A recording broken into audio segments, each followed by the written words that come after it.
Hello, what is up, everyone? My name is Megan Militello. I am the Supply Chain Optimization Manager at the Alaska MEP, where we help small and medium-sized manufacturers with growing their manufacturing business. Today, we have a special guest from the DEC, Department of Environmental Conservation, with us, Lorinda and Beth. Thank you guys for joining us. Welcome. Thank you. Thank you. Let's start off with just a little bit of background about the DEC and what you guys handle so that we can get a nice round perspective. Sure. I'll just start and then I'll let Beth jump in.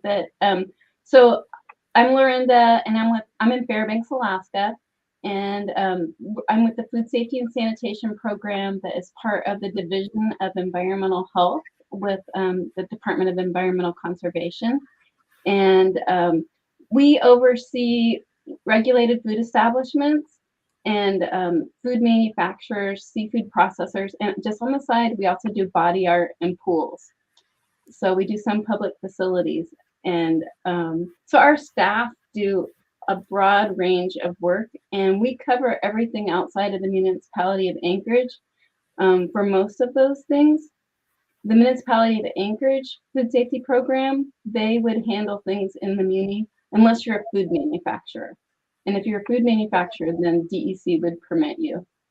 And Beth, did you want to explain your role? Yeah, sure, I will. Hi, my name is Beth Fitzgerald. I've only been with DEC for a little under 2 years at this point. So I'm not as experienced as Lorinda, but I am in the same division as Lorinda, environmental health. And the Food Safety and Sanitation Program is one of the programs that we oversee. So I'm in the director's office, and a big part of my role is sort of following legislation that can affect DEC and EH specifically. Which is good. We need people in there to everything is staying in order. It's interesting. I'll tell you that much. I think food safety is the most interesting program, probably in the department, but you're not biased. Yes. Well, let's jump into cottage food, because that's kind of like that stepping stone into making food here in Alaska. So going over like key requirements, regulations for entrepreneurs. I know we talked about it a little bit before we came on. Share what you guys have there. Yeah, so I'll jump in. As I mentioned, part of my job is to track legislation, and there was a bill that passed the legislature this year. It's HB 251. It is on the AK Ledge website. The most up-to-date version lives there if people would like to go read it. We're kind of in a strange intermediary period right now where it passed the legislature, but it hasn't gone to the governor yet.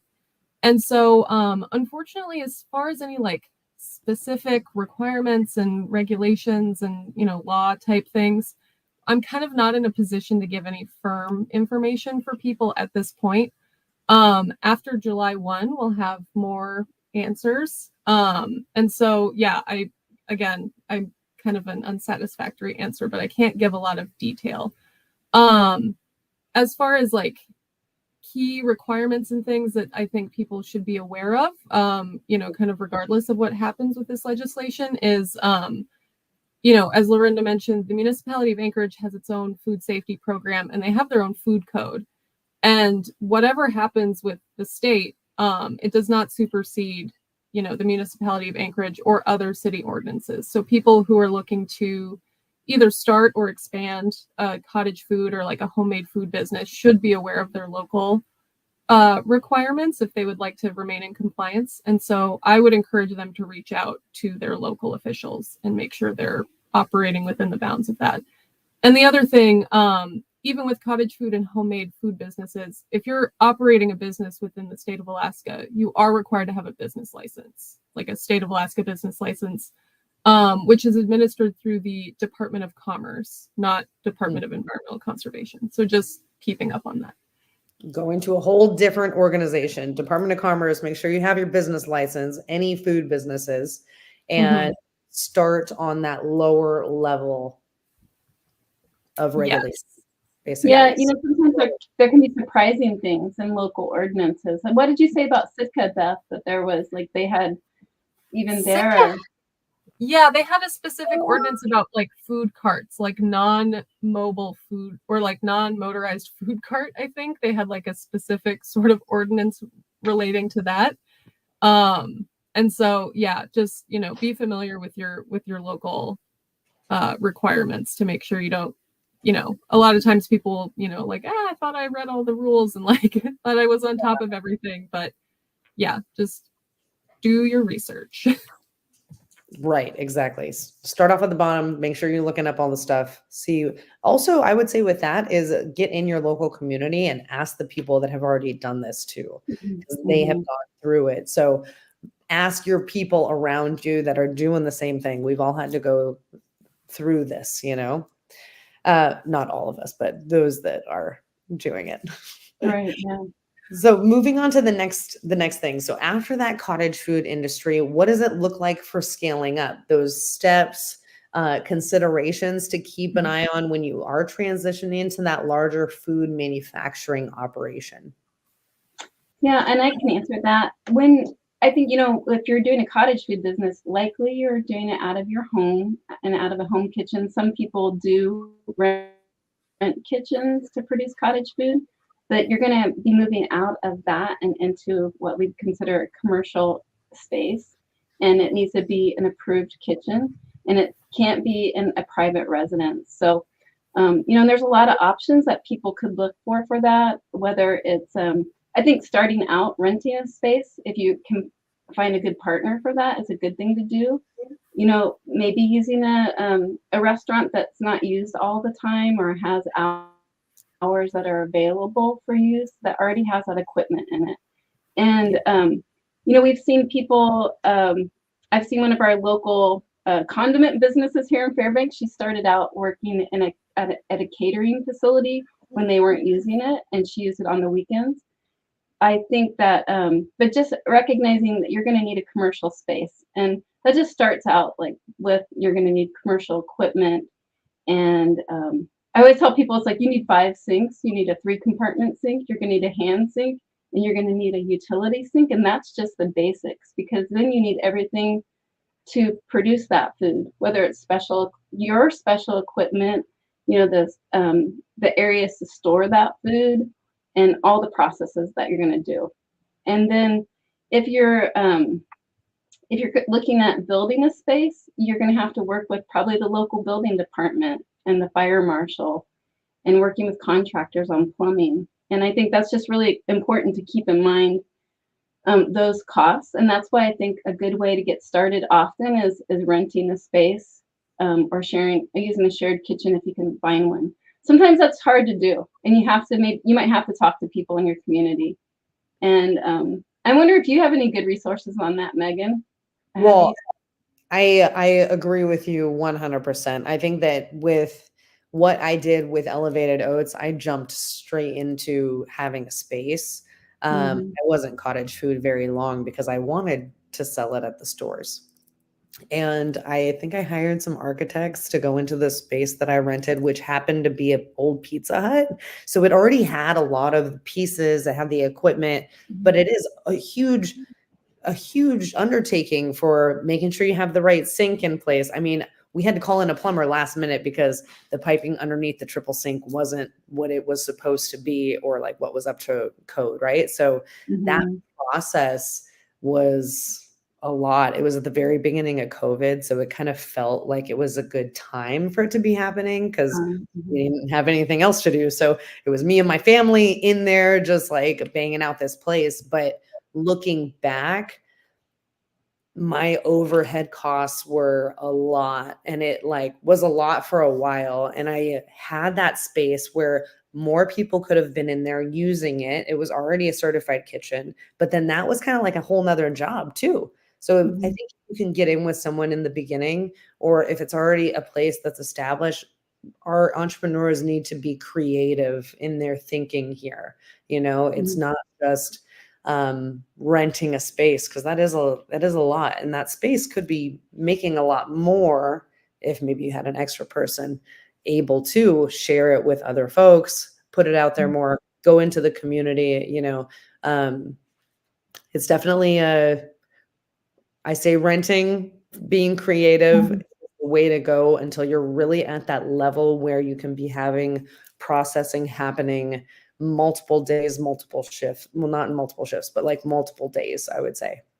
Yeah, and that's just like, I guess hitting on those facility requirements, and there's going to be expenses involved with that. But also there are regulations, and if you're putting food into wholesale distribution, there's going to be more regulations that apply, and that's just to ensure that food safety net, from making sure you're producing safe food, and a lot of times with that, you're going to be training your employees. I think that people need to really seek the training to understand the hazards and how to produce safe food and understand their product, whether it's, your ingredients and things like allergens, your labeling, your packaging of the food, and then how you're going to store it and transport it. Like, just there's a lot of food safety considerations to research before you even get started. Yes. And I think that's one thing, it's like, I would say contact DEC as soon as you can and get the information, and don't put that on the last thing on your list to do, because I would start early with us. And our staff they love to be educators. They love to share information. I would say they're educators before they're regulators, that they enjoy helping people. And just like that's human nature, right? Is helping people. And we specifically try to hire people that we know are going to be helpful to food businesses.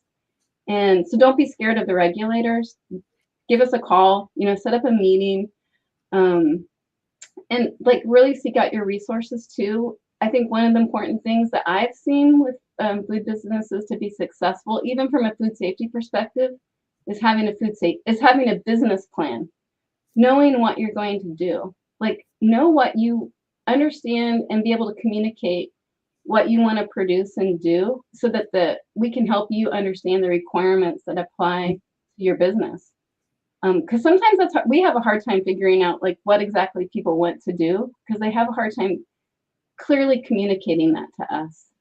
And we might miss things, that come up later, and then there might be a big gap. But super interesting. I love that tip. That's so great. Anybody can go to the SBDC. That's a Small Business Development Center. They help entrepreneurs make business plans. So that would be the first step. Make sure you know what you're doing, what your plan is before you go into getting a facility. And then also make sure you talk to your team at the DEC to make sure that they can get all the information they need so that there isn't those gaps. Yeah, and I think, like I'm trying to think of some of the other big things for if you're going to get into distributing your food wholesale, is that you're likely going to have like labeling on your product. And that a lot of times is including allergens and understanding allergens, because that's what most food recalls are about in the United States. So that can be a really complex thing that you might need help through the university to do. Like we can help you at DEC, but we can also put you in touch with other people that can help with labeling too. Yeah. And then actually, Lorinda, can you help with that? help with that at the MEP, since we have people that specialize in that food area. Me and Peyton have done a lot of food stuff, so we're able to help those entrepreneurs. If you know anybody that does need that resource when it comes to the labeling, the recall plan, stuff like that, I've noticed a lot of entrepreneurs are needing that, they need that little help, because the paperwork for the DEC can be a little intimidating, like that whole plan review. I know I was intimidated by it, but really it's like, okay, just break it down, put all the stuff in there, and it's a learning process. Yeah. Making sure you hit all those different parts for that wholesale, that wholesaling. Yeah, I was going to say that too, is like try to provide as much information you can up front, or find out what information you need to provide. And if it's not clear, don't be scared to ask questions too, from our staff, and we can help guide you in what we need. Like sometimes we get things on the back of a napkin and, hand-drawn things. I mean, we get all kinds of plans, but, like something that's hand-drawn can be beautiful and answer all the questions, but sometimes there's a lot of missing information too. And but like we can help with that also, just to get, so there's not a lot of back and forth, like, but having good lines of communication about what's needed. And and there are, as facilities get bigger, there are more food safety requirements too. And I think it's just getting good training and, getting in touch with, I think MEP has the HACCP training. There's a lot of online training.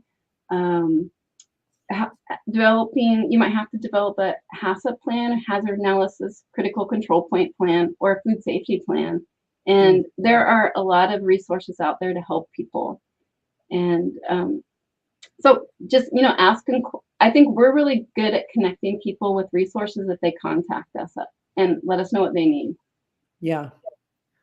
We have a lot of resources. Fortunately, I feel like the community has a lot of different resources to tackle each one of these different things.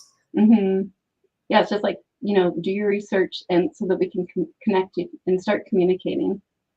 Yeah. What about okay, so you had mentioned the HACCP plan, stuff like that, which I'm assuming is certain types of foods. Okay, and then I know the USDA, when there is meats involved, it's like a whole nother, is that something that you guys handle as well? Well, if they're going to be doing it meat products, they might fall under the USDA Food Safety Inspection Service. So if they're doing any type of, it really depends, and it gets a little bit complicated on the type of food product you're producing. Whether we joke around whether it's a burrito or an open-faced sandwich, it's really funny how things get divided up between the USDA and the FDA. And we can help people a lot with FDA requirements. But if you're headed down like USDA inspection, you need to get in touch with them. And that's something for us to know right away too, is like, we'll help you figure out and get you in touch with the USDA if you need to be. And generally our permitting will cover any of the FDA regulated products. So, but just know, like, if you put food into commerce, that you're going to have federal agencies that are also could potentially be looking at you and inspecting you besides DEC. And especially if you put your food like in interstate commerce. So if you're just selling it within the state, they might become involved. But if you're selling your product out of state, you're definitely going to have FDA has authority over those products. Interesting. Is that something you have to connect with those people once you start selling overstate? Well, when we help food manufacturers when they get started with registration with the FDA, and it's called the bioterrorism registration, but there is like a registration that all food manufacturers should do, and that will help get them into the system. And we try to share that during our plan reviews, what any of the federal requirements are for FDA. USDA, we're going to put you in touch with them because that's a totally different program. Yeah. Great. Thank you. Wow, this is very informative. I'm loving this episode. Well, great. Yeah, I think it actually takes us into just our last question that we had too planned out. As entrepreneurs in the food industry, what are some of those common pitfalls and mistakes to avoid when starting or growing that food manufacturing business? I know we've talked about a few different things, but let's focus in on it just a little bit more. And then how can these entrepreneurs best mitigate these risks to ensure that they succeed? Yeah, and like we talked about that business plan, I like to refer people to the Small Business Development Center. I'll refer them to Alaska MEP, and I might even connect them with the University of Alaska Fairbanks, with the Kodiak Seafood and Marine Science Center, or even with other universities in the Northwest. But having that business plan, having that be sound, and knowing what you want to do will help other people help you. My other thing I put on my list: don't wait till last minute to contact DEC. We've had just really sad situations where people do that and they're like, I want to open next week, or I want to start operations next week. And I will tell you that we do our best to help people, but our staff capacity is limited, and we're out doing inspections and field work. And the same staff that do plan reviews are doing field work. And it's best just to get started early with us, and don't start construction or modifications until we can take a look at your plans and understand what you're doing. So that's a really common mistake that people do, is they build it and then bring the plans into us and want them approved. And like, you don't want to have to dig up concrete, right, to move something. Seriously. I think you said that you had some changes you had to make in your facility. Yes. Yes. What is the average timeline that you normally see from talking to getting some plan review put in and then that approval? It really depends. I can't tell you. Like, we usually will try to complete it within 30 days. And the regulations say that you should submit plans 30 days before operating. And sometimes people don't, and we do the best we can to help get them in business. But a lot of times we can't, because we need more information, and it just takes time to go back and forth. Yeah. And the better the plans, the better your descriptions are. I think that decreases the time that you're going to need to work with the DEC. And so it really does depend. Some of our plan reviews can go for several months. And it's just because we have entrepreneurs that are just slowly getting us information. And but we really try to be responsive and get back to people. Sometimes, I don't want to say we're perfect, but we try our best. Yeah. Okay. So try to make it within 30 days. That's pretty good. That's not that bad. I mean, that's pretty good with having a tapped out staff, Yeah. Yeah. What about you, Beth? Do you see any common pitfalls, mistakes, anything, any advice for entrepreneurs? Yeah, I mean, I'm not really in the nitty-gritty of it as much as Lorinda and her staff are, but I will just, emphasize how knowledgeable and helpful and very friendly our food safety staff is. Like, they really want people to succeed. They really want to, keep Alaskans safe and have people, run good businesses. And so, yeah, just reach out to them. They're really the experts. And I promise they're not scary at all. They're not. Nice. I had another one. I know we're getting short on time, but people that try to do too much at once. When you start out and focus on quality, what you can do with quality. And sometimes people try to do too many things, too many product lines. And when you're trying to figure out a business, it's better to start, I think, small with your product lines and then scale up so that you can figure out the system and then build from there. And I do feel like that when people start with wanting to do too much, they often are frustrated. And I think it results in a lot of waste. It might result in food waste also, loss of money, loss of inventory, and loss of waste. So I would say start out small and focus on quality. And the other thing is researching your product, really understand the hazards. Go visit other places. I don't think Barnacle would mind me sharing, but Barnacle Seafood, when they first got started, they went and visited facilities in the lower 48 that were doing similar things to what they wanted to do. And they really tried to understand the equipment. And you can go visit a couple of facilities and you can see, those people will share with you what they learned and how they wish they could change things, whether it's how the facility is built or where their equipment is installed or what their processes are. So I think that's is to do that type of research. Yes. And I think also just really invest in your employees and their training.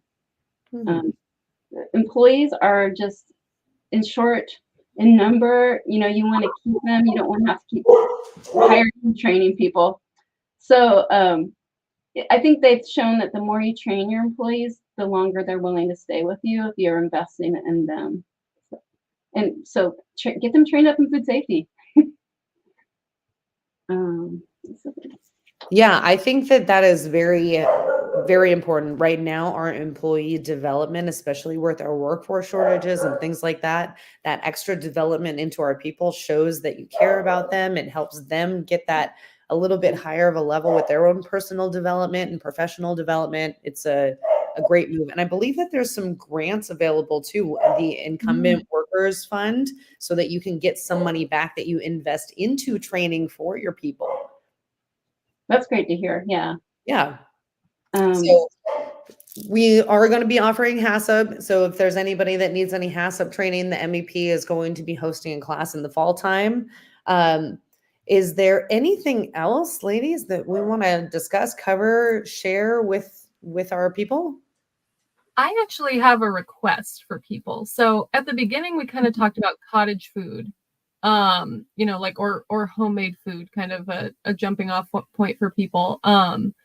You know, with this, you know, potential for big changes, we, and by we I mean me and Lorinda and various other excellent food safety people, are trying to make good resources for the public. You know, like an FAQ, a really robust website with information, that sort of thing. I would love if people, anyone watching, or you guys even, if you have any questions that you think might be helpful to include, I would personally very much appreciate that. My email is it's beth.fitzgerald@alaska.gov. So please send me your questions so that we can, you know, provide the best resources that we possibly can as far as cottage food and homemade food products go. Okay, you said beth.fitzgerald@alaska.gov, correct? Yes, correct. Great. I'm just going to put it on the screen so that everybody can see just in case. And then I just want to invite you guys too. I know you're up in Fairbanks and in Palmer, but if you have anybody on your team or anybody that you think it would fit within their realm, or any manufacturers, the Alaska MEP is hosting a manufacturing mixer on June 20th. It's going to be from 4 to 7 p.m. So we're inviting outside organizations that support those manufacturers. The entire goal is to try to bring manufacturers together so that they have that peer-to-peer support and connection, like, because we don't have a community up here. We don't have like a manufacturers association or something like that. So we need to build that for our people, because leaning on each other, having that mentorship, those things can make such a huge difference as you grow, scale, anything, I feel like, with your business. Great. Well, we'll pass along the word, and maybe we'll try to get some of our staff to attend too. Yeah. Thank you, guys. Well, I appreciate you guys coming on to our live show and letting everybody know about that cottage food and wholesaling of food here in Alaska. So look into your local regulations to make sure that you are aligned and are doing all the things that you need to do, and then go up from there, right? From that local to that state governments. Next week, we'll be on with someone else. I think Sammy's going to be back with us next week. You guys just missed her, and I will see you guys again. Thanks so much for joining us. Thank you.